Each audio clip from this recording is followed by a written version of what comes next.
boys and girls, and welcome to another edition of the Concession Stand here on the KB Radio Network. I am your host, Kevin Reed, and this is the review of the recently released black comedy slash slasher film from the good folks over at Prime Video and Blumhouse, Totally Killer. And this is a film that came out on October the 6th, and I'm just getting around to watching it because honestly, I forgot about the movie. I forgot that this movie came out, and it just slipped through the cracks, but it didn't get too far. I sat down and watched it over this weekend, and I must say I enjoyed it. I wasn't expecting much from it, which is always a good way to go into a film that you don't know too much about. And so I followed that formula and it worked out perfectly. This film stars Karen Shipta, Olivia Hoyt, and Julia Bowman, who we know from Modern Family fame, and it is directed by Nacha Khan, who is the sister of Nick Khan. And if you don't know who Nick Khan is, he is the CEO of WWE. So that's a little trivia for you. But yes, this film is a blend of a couple of movies that I love. One being Back to the Future, the other being I guess you could say Friday the 13th if I had to mash them together. And Back to the Future is a film that is on the no touch list. You do not touch Back to the Future. You know, we're in an age of remakes and reboots and all that there. Back to the Future is not to be touched. It is a perfect film in every sense of the word.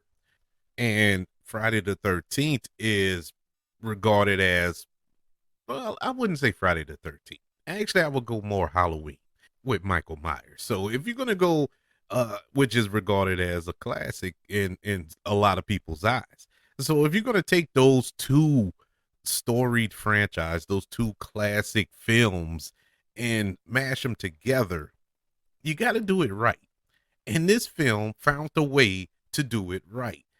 The plot to Totally Killer goes as such. The story follows Jamie, who, after her mother's friends are murdered by the Sweet 16 killer on Halloween, travels back in time to 1987, where she pairs with her mother to stop the young would-be killer and return to her timeline before she is trapped in the past forever.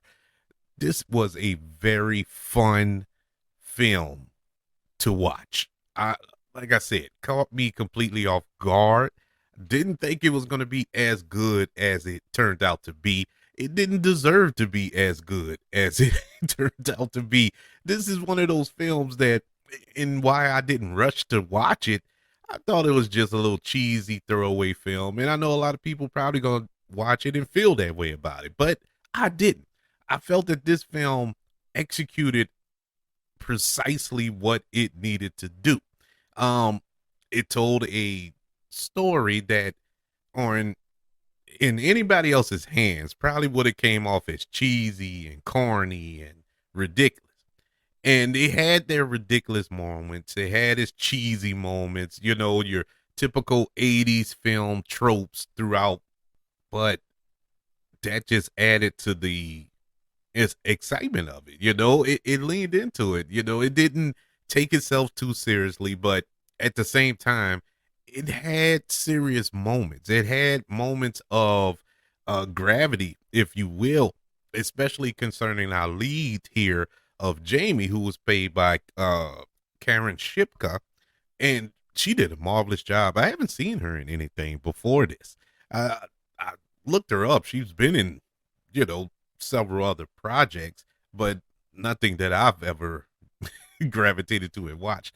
And this was my first exposure to her, and I'm like, man, put her in some other things. You know, she did an excellent job in this film, and the relationship with her and her mother was well established from the beginning of the film, and the chemistry with her and uh Julie Bowman was great, and how that turned out was pretty heartbreaking.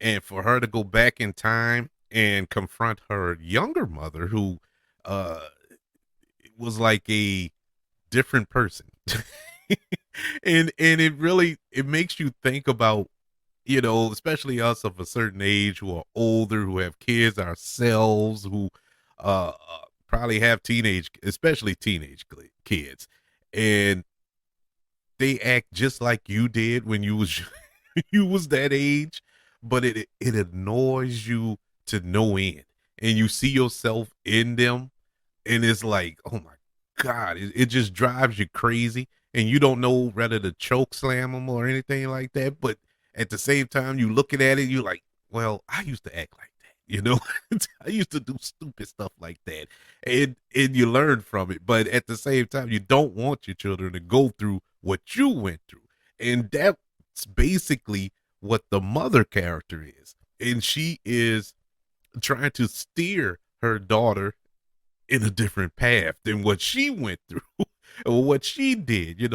Oh, you shouldn't talk to your mother this way. Oh, you need to have more respect. But once uh Jamie goes back in time and she's paired up with her younger mother, she see that her younger mother acts the same way, talks down to her to her mom, who is her grandmother, and it's like, oh my god, and she's just like baffled by this. She cannot believe that her mother was like this, and I love that story of it. I love the mystery of it, trying to solve this crime, trying to find out who this killer was, and eh, you really don't know until the very end.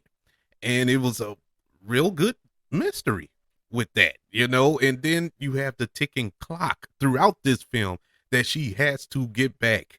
If she doesn't get back, she'll be stuck. And I really enjoyed this. I really enjoyed this. I thought this was going to be a PG-13-ish movie. It's not. The kills in this movie are brutal. They are some brutal kills. The reason why this is the Sweet 16 killer, why the killer is named that, because he stabs the victims 16 times with a giant knife. it is brutal, and you see all 16 stabs, and when he unleashes on these victims in this film, it is brutal, and you're like, oh my god. I'm telling you, this movie really blew my mind. So let's go through the acting here, starting with our lead actress, Karen Shipka. Great job. I stated before how good of a performance this was. This was a really, really good performance. It was a scene towards the middle of the film where she's talking to one of these. Oh my God, I can't think of the actress or the character who she was talking to, but she was talking about her mother. I think she was talking to her mother, if I'm not mistaken, but she was talking around it because she didn't reveal that, I'm your daughter from the future, but you could see the pain in her eyes as she's trying to explain a certain situation, and it's like tearing her apart. And you see her eyes start to well up, and I mean, really gave an awesome, awesome monologue right there. And throughout the film, I thought gave a decent performance throughout to carry this film. Uh the young actresses who played the victims back in 1987, I thought did a great job. Really captured the mood of that era. If you lived in that era, the direction, the direction was okay. The direction by Miss Khan, I think I think this is her first film, and you kind of can see that. And she did as good as she can do. It felt like she was limited in this movie. There was a couple of scenes where it just felt kind of recycled, but for the most part, she did an excellent job. I really loved the use of going back and forth in time, as far as the storytelling element of it. And it wasn't no giant special effects or not, because like I said, she was kind of limited, but the way they told the story, the way it was structured, going back and forth from 1987 to uh our characters in 2023, it was a good little, back and forth there, as far as the editing and the way they told that story. I like that as well, a new and inventive way. Nothing special, it was something simple, but I just liked the way it made the movie flow better, and I enjoyed that so much. Speaking about going back in 1987, I really liked the tone of 1987. It felt like 1987. If you would have told me, and I didn't know anything about this movie, and I just started watching it, and I picked up at the part where she goes back in time and she's in this era, I would have told you, yeah, this film was made in 1987. It felt like 1987. Good. I, I mean, good set designs, dialogue, the way people act and talked and treated certain people around that era compared to now was pointed out in this film. One tidbit that I really loved that they touched in on is the high school that she goes to. Their mascot is called the Devils in 2023. That's the mascot of the high school. So when she goes back to 1987, the actual mascot, the name of the team and of the school, was the Red Devils, and it was a Native American and an indigenous person. It's like the same uh, logo as the Cleveland Indians or something like that. Very offensive now, but back then that's what it was. It's like the Washington Redskins, but now they're the Commanders. But yeah, and she pointed that out. You were like, boy, that's racist. The way she looked at the mascot. But yeah, it's just certain little things, and that's just one example throughout this film that she, subtle differences from 87 to 2023. And I thought they did a good job with that. It wasn't beating you over the head with social commentary, trying to preach to you. It wasn't none of that. And I just love the way they did it in a comedic way and a nice way just to bring it to your attention. My negatives, my only negative with this film, I would say, is the end. Uh the climax of the film. We get two reveals at the end of this film. Two. And neither one of them really hit. You know what I'm saying? It wasn't bad. It just didn't hit for some reason. It wasn't like a shocker. Neither one of them. It was like, and then the last reveal, it really didn't surprise me. I saw that one coming, but the first reveal, it was supposed to have more of an impact that it was supposed to have, but it didn't, and it kind of took some of the sting out of this film. To be 100% honest with you, but overall, as a film, I think this is an exciting film and is a good streaming movie. It's on Prime Video. It's nothing I would honestly say I would run to the theater to go see. This is right where it needed to be, on Prime, something you could just click on and watch. And I think it's a good movie, a good little Halloween movie. Do I see a franchise from this? No, I don't. I don't see any more films coming out of this, but uh, it's a good movie to sit down with your significant other on the couch and cuddle up and watch and have a good time, laugh and jump and you know have a good time with, just like I did. Totally Killer, which is currently on Prime Video, gets a letter grade of a B minus. I think is a really good film, a surprisingly good film that I think all of you will have a good time with.